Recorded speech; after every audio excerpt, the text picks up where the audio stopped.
It's a peculiar thing, the way people present their truths. They walk onto my stage, often convinced of their own narrative, ready to lay out their grievances, point fingers, and demand some kind of vindication. But what I've learned over decades of doing this is that the story they tell is rarely the whole story. More often than not, it's a carefully curated version designed to elicit sympathy, deflect blame, or simply protect a fragile ego. My job, then, isn't just to listen. It's to peel back the layers, to cut through the noise, and to expose the raw, often uncomfortable truth beneath. This particular case, with a woman I'll call Brenda, was one that stuck with me. She came to me because her husband David had been telling anyone who would listen, and a good many who wouldn't, that Brenda was the problem. She was irrational, he'd say, demanding. She was emotionally unstable, prone to wild accusations.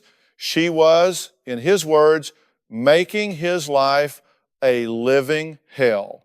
And David, he presented himself well. He had that calm, almost weary demeanor of a man who's been pushed to his limits, a victim of circumstance, or in this case, a victim of his wife's perceived mental fragility. He played the part of the long-suffering spouse almost to perfection. Almost. But I've seen enough almost to know when there's a different rhythm beneath the surface. When Brenda first sat across from me, she was a mess of raw nerves and suppressed anger. Her eyes, though, held something else, a deep, profound hurt and a spark of defiant clarity that David's accusations couldn't entirely extinguish. She wasn't just irrational, as he claimed. She was a woman whose fundamental trust had been shattered and who was now being gaslighted by the very person she'd built her life with. What David hadn't told anyone, what he certainly hadn't mentioned to our producers when he framed his initial complaint, was that he had systematically and quite deliberately drained her life savings. Every penny of it, without her knowledge or consent. That's the kind of betrayal that doesn't just hurt your wallet, it shatters your soul. It's a violation of the most intimate kind of trust you place in a partner. We're not talking about a spouse who made a bad investment or lost some money gambling. We're talking about a calculated, deceitful act that left her financially exposed and emotionally devastated. When a husband tells me his wife is the problem, and then I uncover something like this, it immediately tells me a lot about the real problem, and it usually isn't the one he's so eager to point out. It tells me about projection. It tells me about control. And it tells me about a deep-seated lack of integrity that permeates the relationship. Brenda, for her part, had carried the weight of his accusations for months, maybe even years, before she reached out to my show. She'd internalized some of it, as victims often do. When someone you love, someone you rely on, constantly tells you that you're crazy, that your perceptions are wrong, that your feelings are invalid, it starts to erode your own sense of reality. She began to doubt herself, to question her sanity. Was she overreacting? Was she truly demanding? Was she, as David insisted, just being hysterical? This is a classic tactic, isn't it? When you're cornered, you attack. When you're guilty, you accuse. It's an age-old defense mechanism, and it's particularly insidious when wielded within the confines of a marriage, where intimacy and vulnerability are supposed to be sacrosanct. What made this particularly galling was the foundation of their marriage. When I delved into their backstory, it became clear that Brenda had always been the more financially prudent one. She'd worked hard her entire life, saved diligently, and had a clear vision for her retirement. David, on the other hand, had a history of being a bit more impulsive, a little less structured with money. But he had always been charming. He'd made her feel loved, protected, and secure. He'd promised her a future where they'd grow old together, comfortable and free from financial worry. He had, in essence, built a beautiful, elaborate facade, brick by careful brick, designed to gain her ultimate trust. She recounted how, years prior, he'd suggested consolidating their accounts for easier management. A seemingly benign suggestion, cloaked in the language of efficiency and partnership. She had always managed her own finances, but David, with his gentle persistence and reassuring words, convinced her that it would simplify things. He was, after all, good with numbers, he'd said, and he'd take care of everything. And Brenda, trusting her husband, the man she loved, the man who had pledged to protect her, agreed. She signed the papers, she handed over the reins, she put her entire financial future, her life's work, into his hands. That's not being irrational, that's being trusting. That's operating on the assumption that the person who shares your bed also shares your best interest. But what Brenda didn't realize at the time was that this wasn't about efficiency or partnership. It was about access. It was about control. It was about creating an opportunity to slowly, meticulously, and with chilling premeditation, siphon off her hard-earned saving. She remembered feeling a slight unease at first, a tiny, almost imperceptible flicker of concern. But David was quick to assuage her. He had explanations for every question, logical reasons for every transaction she might happen to glimpse. He was building their dream home, he'd say. He was investing in a new business venture that would secure their future. He was managing their portfolio, strategically moving funds around for better returns. And Brenda, not wanting to seem distrustful, not wanting to rock the boat, not wanting to be the problem, would swallow her doubts and try to believe him. This pattern, this dance of subtle manipulation and self-doubt had been going on for years. The signs were there for anyone who knew how to look. But in the intimate bubble of a marriage, especially one where one partner is actively deceiving the other, those signs can be easily rationalized away, dismissed as minor worries, or blamed on the victim's own anxieties. That's the psychological trap. The escalation, when it finally became undeniable, was brutal. It didn't happen overnight, but rather like a slow-motion car crash, where you see the pieces scattering long before the final impact. Brenda started noticing discrepancies that David's smooth explanations couldn't quite cover anymore. Small things at first, a credit card statement that seemed higher than usual despite their attempts to cut back, a withdrawal she didn't recall making.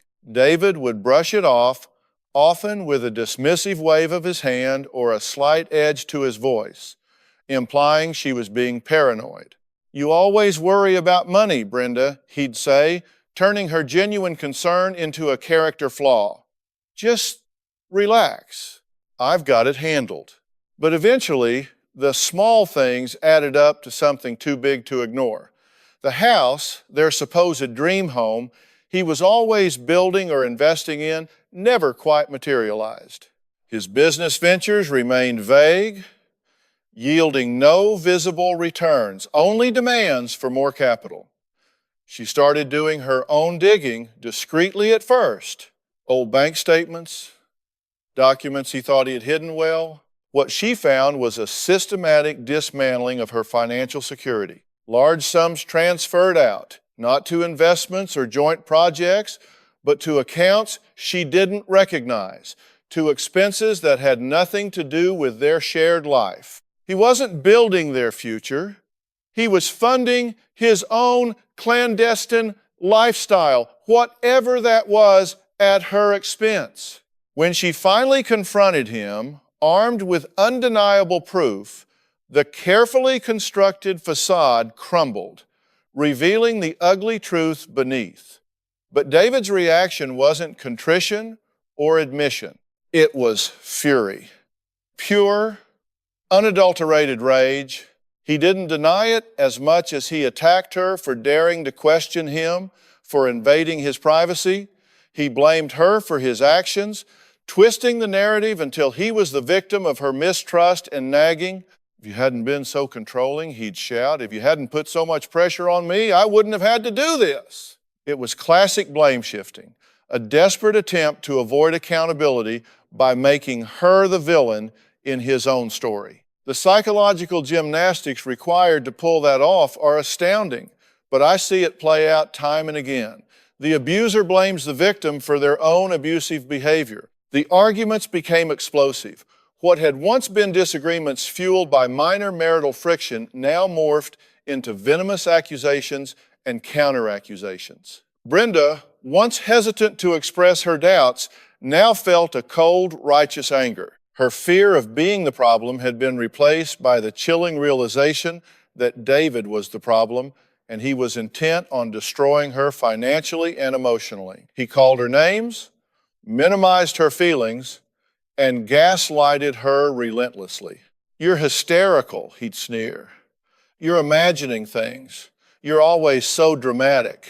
He even started telling their mutual friends and family that Brenda was having some kind of mental breakdown, that she was making up stories, that she was becoming unhinged. He was actively poisoning her social support system, isolating her, making her doubt her own sanity even further. This is where the conflict moved beyond the private sphere of their home and into the public eye, or at least the semi-public arena of my show. David, brilliant manipulator that he was, saw an opportunity. He knew Brenda was distraught, but he also knew she was trying to fight back, trying to gather evidence, trying to tell her side of the story.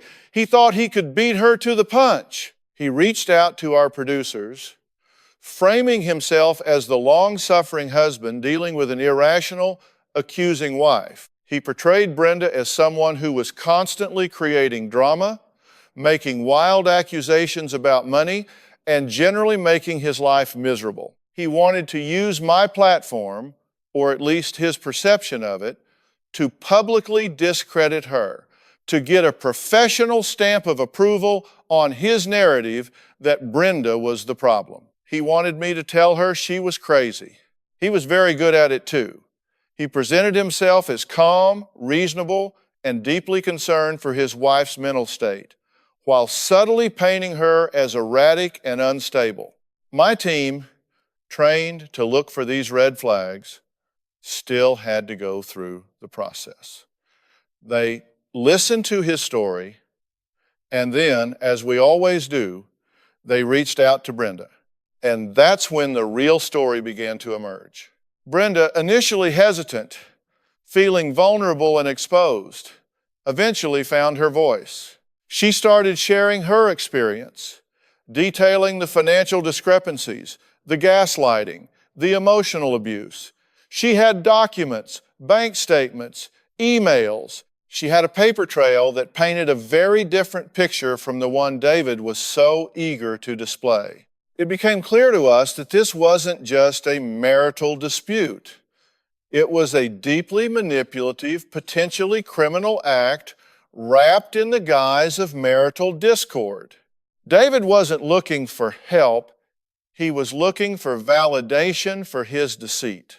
Brenda, on the other hand, was desperate for validation of her reality, for someone to finally see through his lies and acknowledge the profound betrayal she had suffered. She wasn't just losing money, she was losing herself, pieced by agonizing peace under the constant barrage of his accusations and the insidious erosion of her trust. She needed an intervention, not just for her marriage, but for her very sense of self. She needed to know she wasn't crazy. She needed someone to stand with her against the man who was systematically destroying her. When I first met David backstage, before either of them stepped onto the set, he had that practiced charm, that confident air of a man who believes he's in control. He tried to schmooze, to subtly reinforce his narrative about Brenda being difficult. But I've learned to see beyond the performance. I looked into his eyes and I didn't see concern. I saw calculation. I didn't see regret. I saw a man preparing for a fight he thought he could win, armed with half-truths and well-rehearsed deflections. He was under the impression that I would simply side with the calmer, more articulate individual which he believed himself to be. He didn't understand that my job isn't to pick sides based on who puts on a better show. My job is to find the truth, no matter how uncomfortable it might be for anyone involved, especially for the one who believes they're pulling the wool over everyone's eyes. The confrontation on stage was always going to be intense, but I don't think David fully grasped the depth of the hole he dug for himself. He walked out there, still wearing that facade of the put-upon husband, ready to launch into his well-rehearsed complaints about Brenda.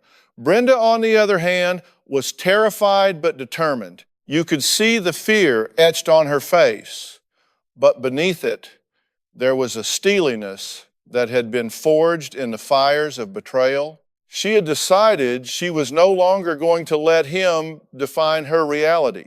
I started by letting David speak, as I always do.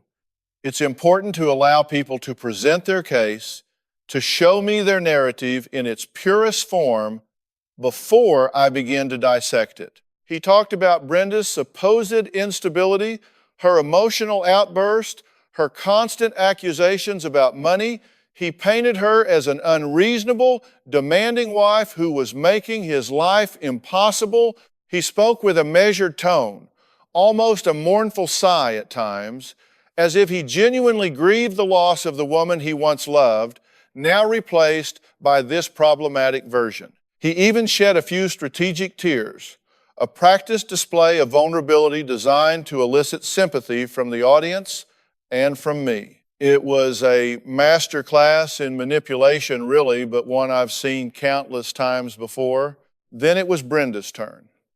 Her voice wavered at first, but as she started to speak, as she started to articulate the pain and the betrayal, it grew stronger. She spoke about the years of saving, the trust she'd placed in him, the consolidation of their accounts, and then the slow, creeping dread as she began to notice the financial discrepancies.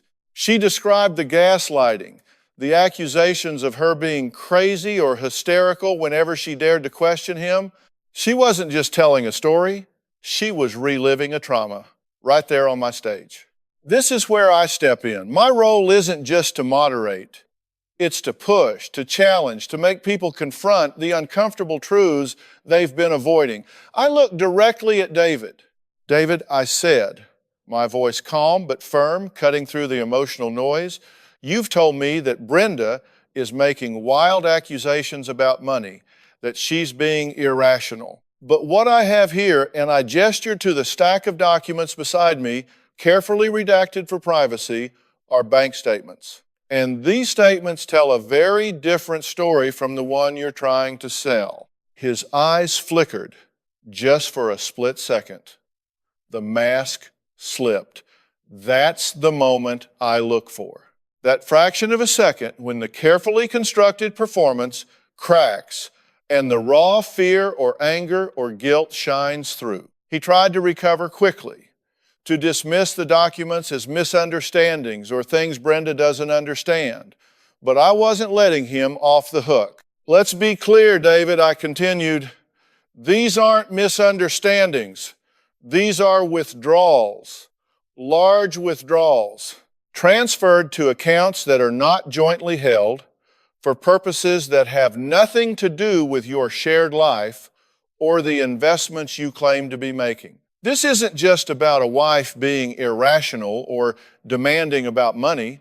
This is about a systematic draining of Brenda's life savings without her knowledge, without her consent, and then when she discovered it, you blamed her for your actions. The air in the studio grew thick. You could feel the tension, the collective gasp from the audience as the full weight of the revelation hit them. David's demeanor shifted from weary resignation to outright defensiveness. He started to raise his voice, to interrupt, to try and regain control of the narrative. She knew about some of it, he sputtered, desperation creeping into his tone. She always overreacts.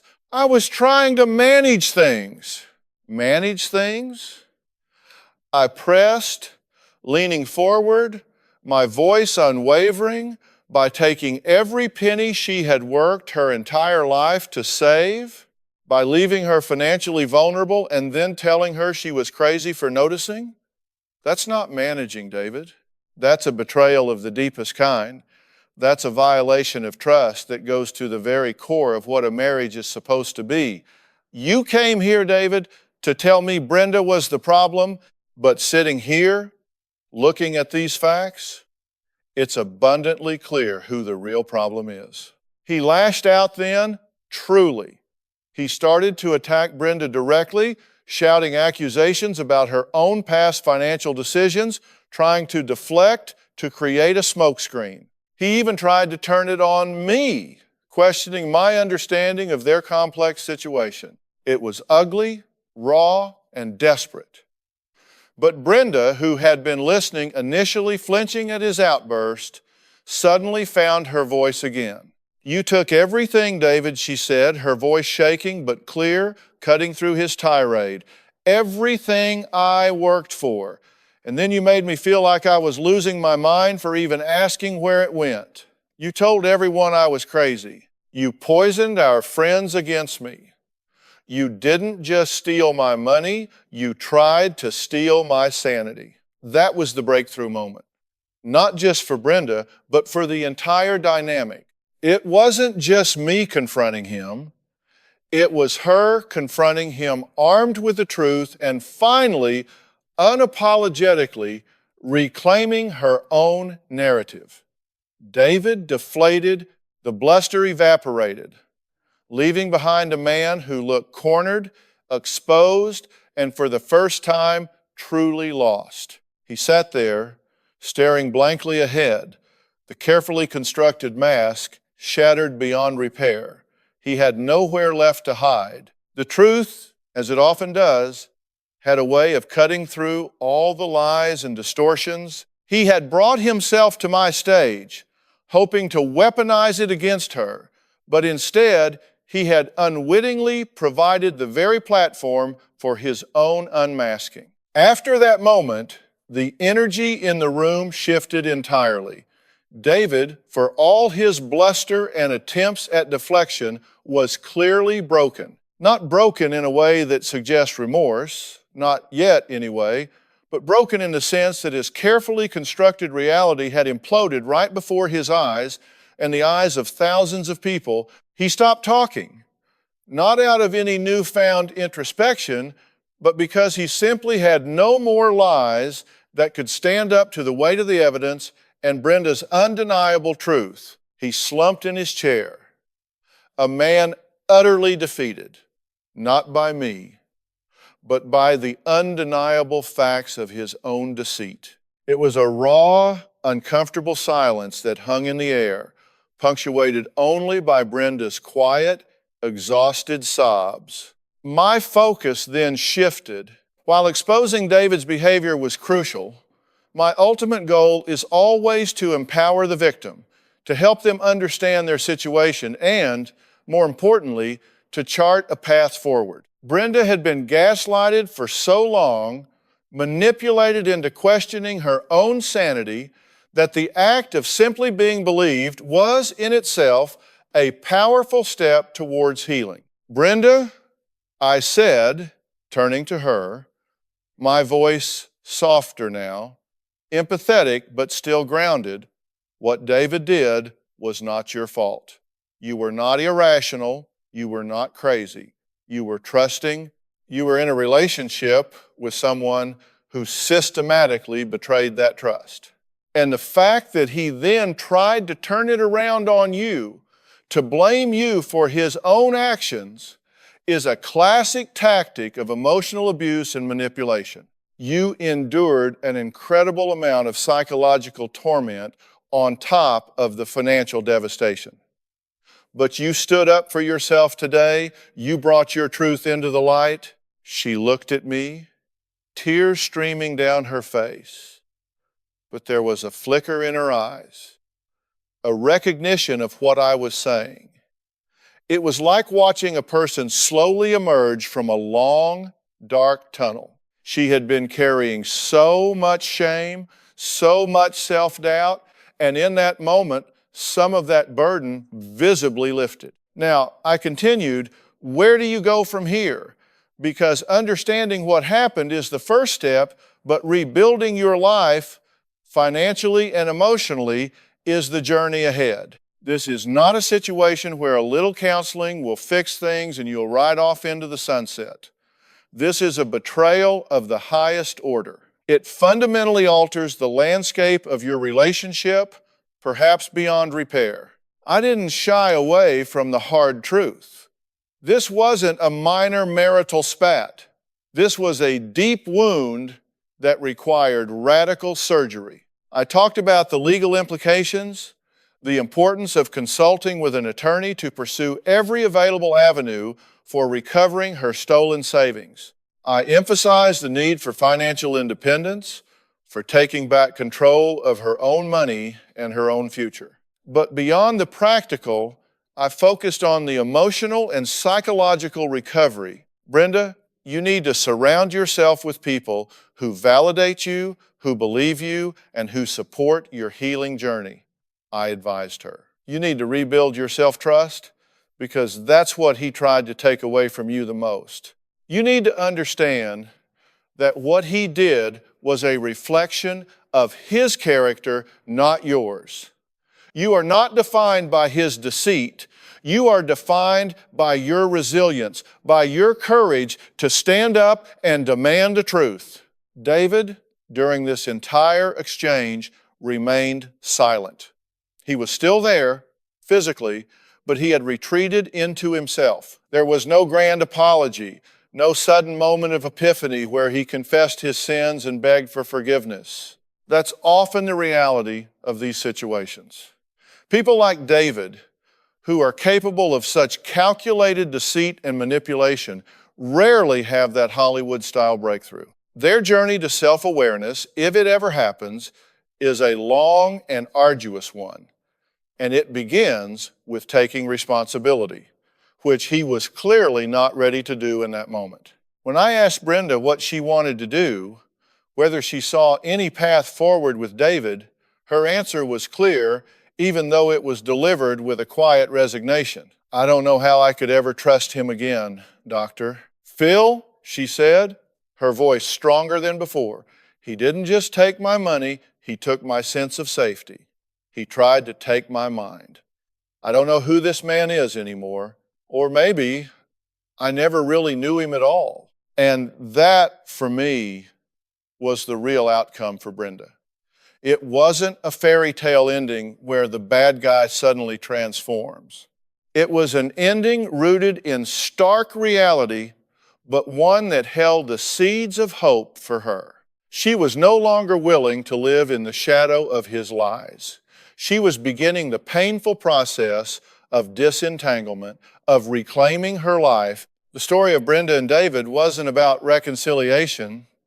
It was about liberation. It was about a woman finding her voice, understanding she wasn't the problem, and beginning the journey of rebuilding her life on a foundation of truth and self-respect rather than the quicksand of manipulation and deceit. She left my stage with a clearer understanding of the betrayal she had endured and with a renewed sense of purpose to protect herself and rebuild her future. It was a tough road ahead, undoubtedly, but she was no longer walking it in the dark.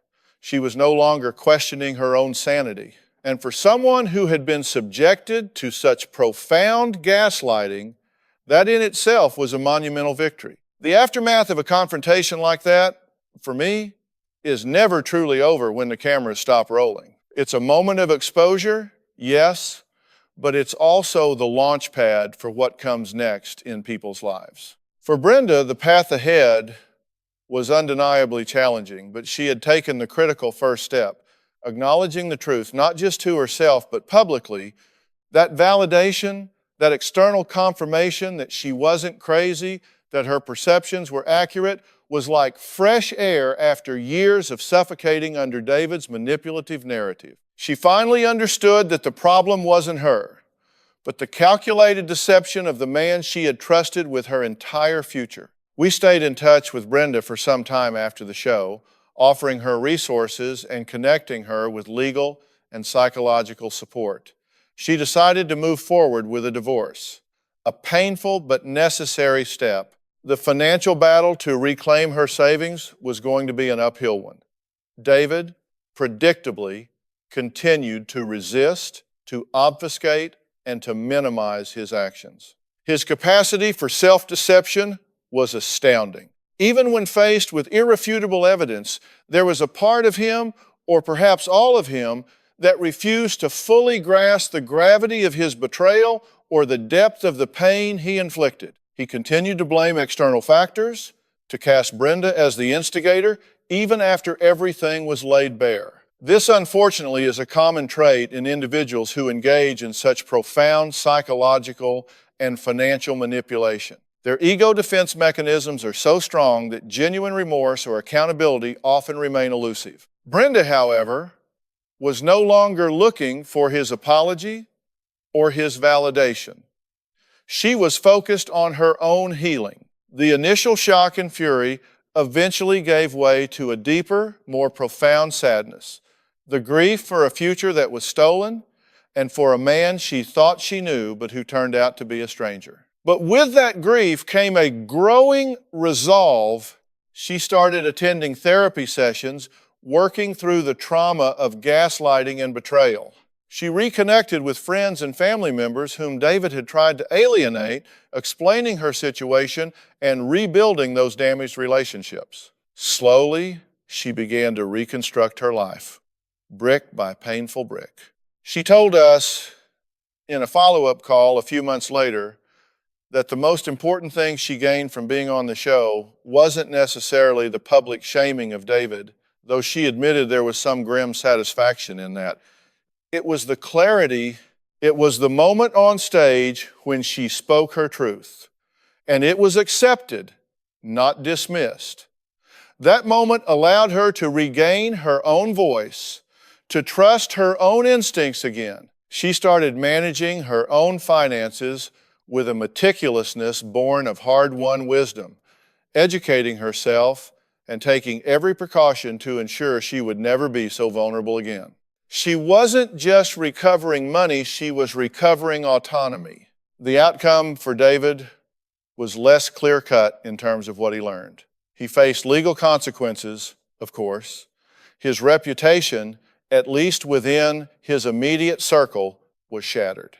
But whether he ever truly internalized the wrongness of his actions, whether he ever truly understood the profound damage he inflicted, remains an open question. My experience tells me that people who operate with such a deep-seated lack of empathy and integrity rarely have a sudden, transformative change of heart. For them, the consequences are often external, legal, financial, social, rather than an internal moral awakening. He lost his marriage, his perceived standing, and faced legal battles. But without genuine introspection, without a willingness to truly confront his own character flaws, his outcome is likely a cycle of blame and self-pity rather than growth. For Brenda, though, it was a turning point. She emerged from the ashes of her shattered marriage not unscathed, but stronger. She learned valuable, albeit incredibly painful, lessons about trust, about boundaries, and about the insidious nature of emotional manipulation.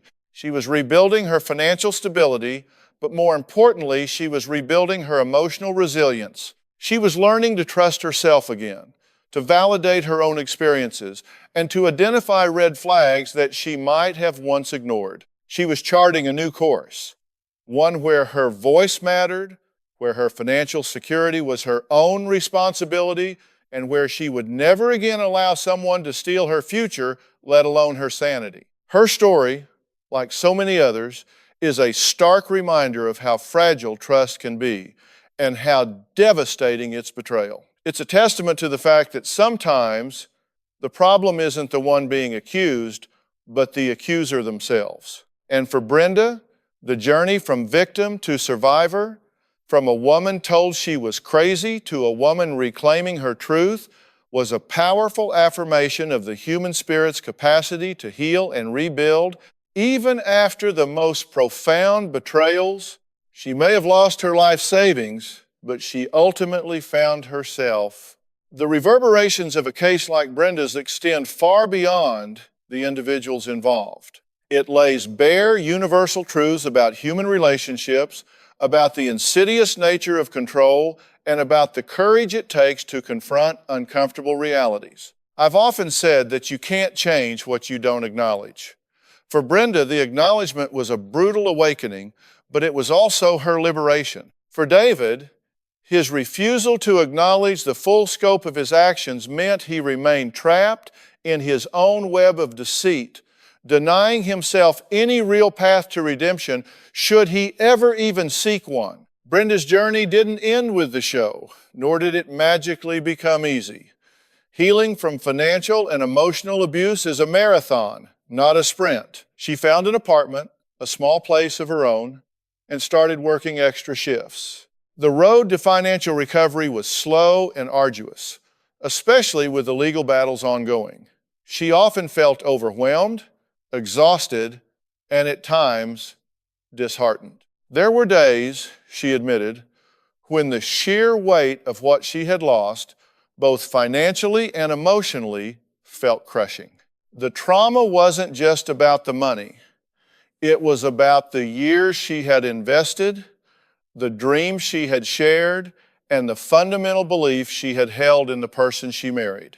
That kind of loss leaves scars that run deep, but what sustained her was the unwavering support of her newfound allies.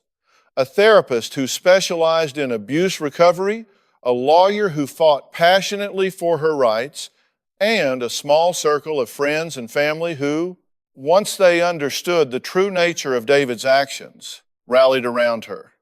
They helped her to process the anger, the grief, and the lingering self-doubt. They were her anchors, helping her to ground herself when the waves of despair threatened to pull her under. She learned that while she couldn't control David's choices or his character, she could control her own reactions, her own decisions, and her own path to recovery. One of the most profound shifts I observed in Brenda was her transformation from a woman constantly questioning her reality to one who learned to trust her gut instincts implicitly. That internal compass, which David had systematically tried to dismantle, slowly began to function again, stronger and more reliable than before. She became hypervigilant, yes, but also more discerning. She learned to identify the subtle cues of manipulation, the red flags of control, and the markers of genuine respect versus performative charm.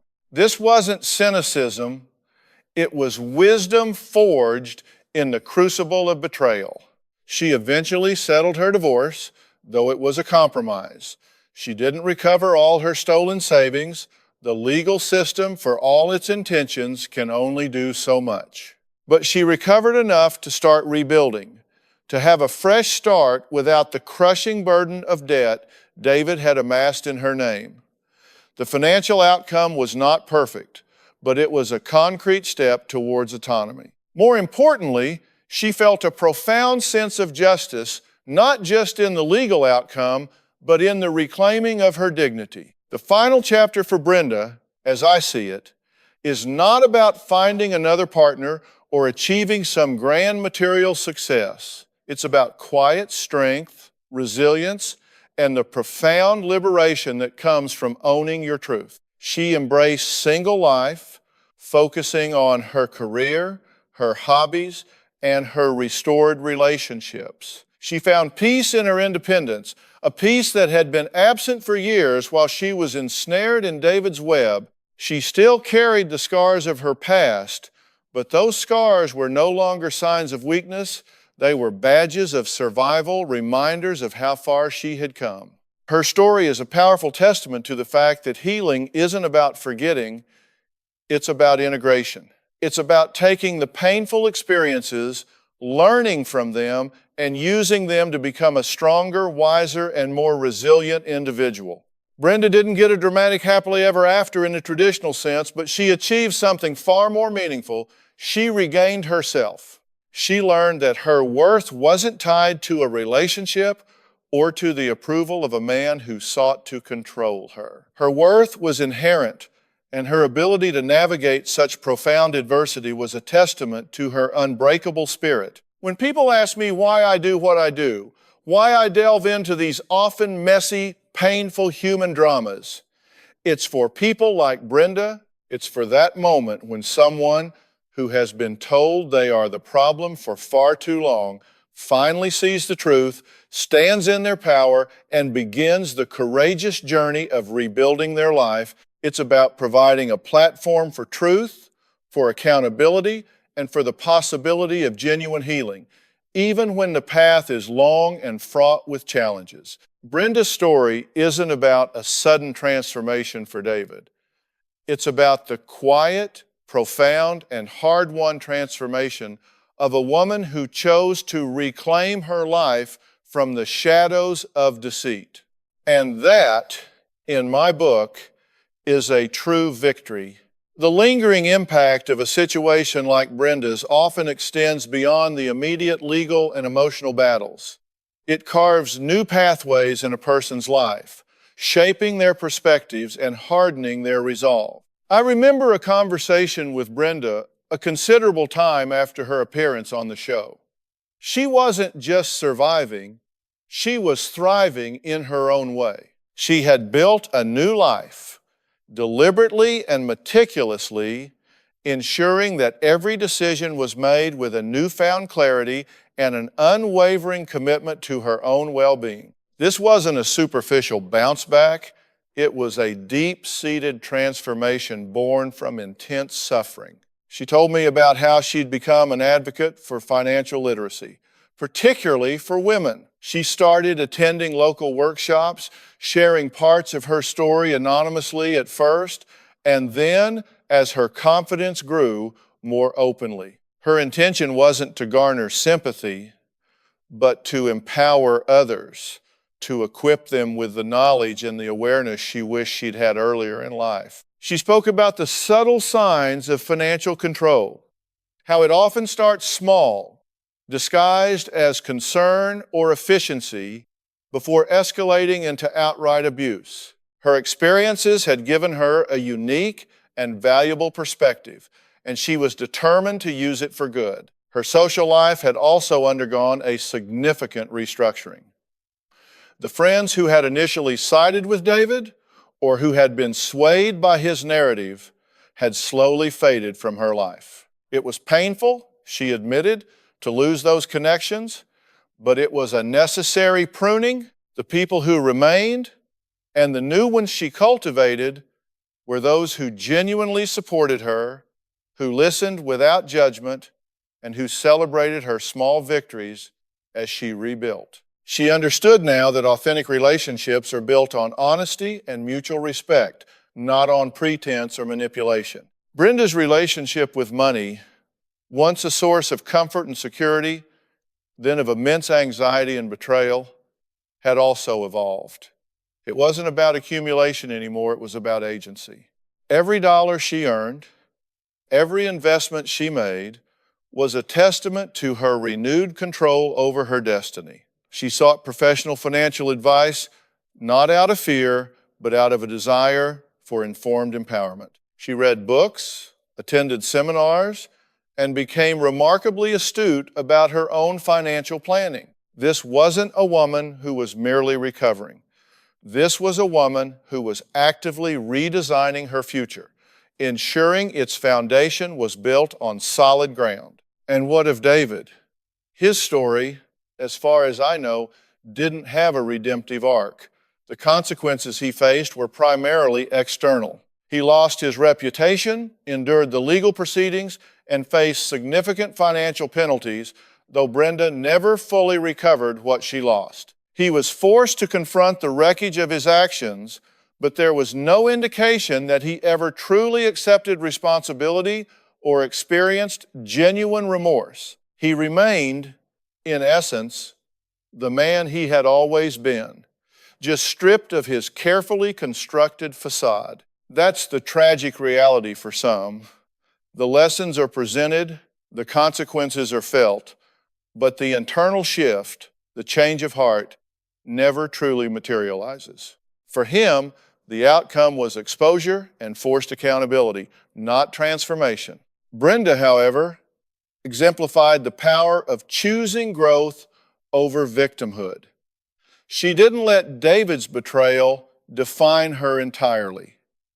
Instead, she used it as a catalyst for a profound personal evolution. She learned to trust her inner voice, to set firm boundaries, and to advocate fiercely for herself and for others who might be facing similar struggles. Her journey was a testament to the resilience of the human spirit, a powerful example of how one can not only survive devastating betrayal, but emerge from it with a deeper understanding of self and a renewed sense of purpose. Her story reminds me that my job isn't just about exposing truth or facilitating confrontation. It's about empowering people to find their own strength, to reclaim their narratives, and to embark on their own journeys of healing and self-discovery. Brenda came to me feeling like the problem, but she left knowing that she was in fact the solution for her own life. That shift from self-blame to self-empowerment is the most profound and lasting outcome I can ever hope to witness. Her life became a testament to the fact that even after profound darkness, one can find a way to shine again, brighter and with more conviction than ever before.